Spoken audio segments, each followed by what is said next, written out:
Assalamualaikum warahmatullahi wabarakatuh. Perkenalkan, nama saya Muhammad Farid Al-Lutfi, NIM E 2019-2216. Baik, di sini saya akan menanggapi video tentang ekonomi terbuka dalam perspektif ekonomi Islam.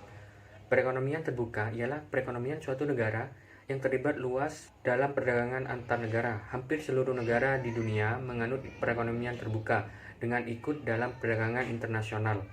Dapat memacu ekonomi nasional karena akan memperluas pasar dan meningkatkan daya saing produksi dalam negeri. Perekonomian terbuka meliputi konsekuensi dari perekonomian terbuka.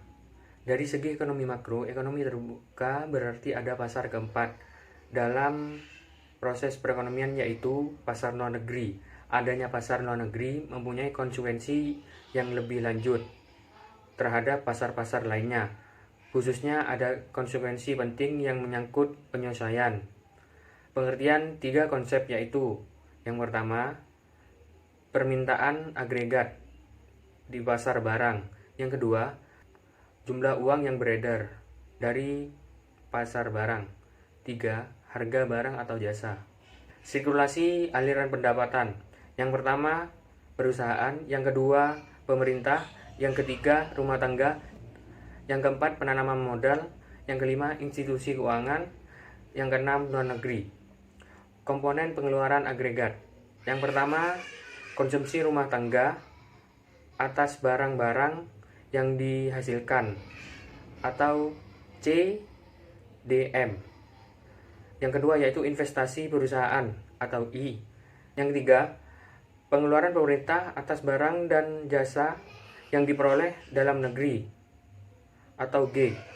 Ekspor atau I, impor atau M, sehingga AE sama dengan CDM ditambah I ditambah G ditambah X dalam kurung dikurangi M tutup kurung. Faktor penentu ekspor. Yang pertama, apabila barang tersebut diperlukan negara lain dan mereka tidak dapat memproduksi barang tersebut atau produksinya tidak dapat memenuhi keperluan dalam negeri. Yang kedua, mutu barang. 3. Cita rasa masyarakat (LN) barang yang diekspor. 4. Kemajuan teknologi dan ekonomi negara. Faktor penentu impor. Yang pertama, tingkat pendapatan negara. Yang kedua, inflasi dalam negeri. Yang ketiga, kemampuan sesuatu negara untuk membuat barang. Keempat, cita rasa konsumen. Keseimbangan perekonomian terbuka atau I. Penawaran dan pengeluaran agregat.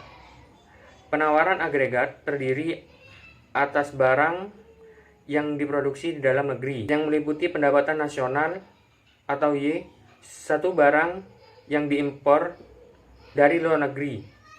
Keseimbangan perekonomian terbuka atau I. Penawaran dan pengeluaran agregat.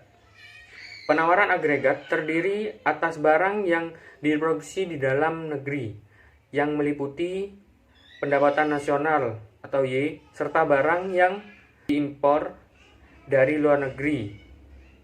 Persamaan AS sama dengan Y ditambah M. Perekonomian terbuka pada sistem ekonomi Islam. Prinsip dasar yang telah ditetapkan Islam menurut Manan 1997 288, prinsip dasar yang telah ditetapkan Islam mengenai perdagangan dan niaga adalah tolak ukur dan kejujuran, kepercayaan dan ketulusan. Sejarah telah membuktikan bahwa Islam telah menganjurkan perdagangan internasional. Sekian dari saya, kurang lebihnya mohon maaf. Wassalamualaikum warahmatullahi wabarakatuh.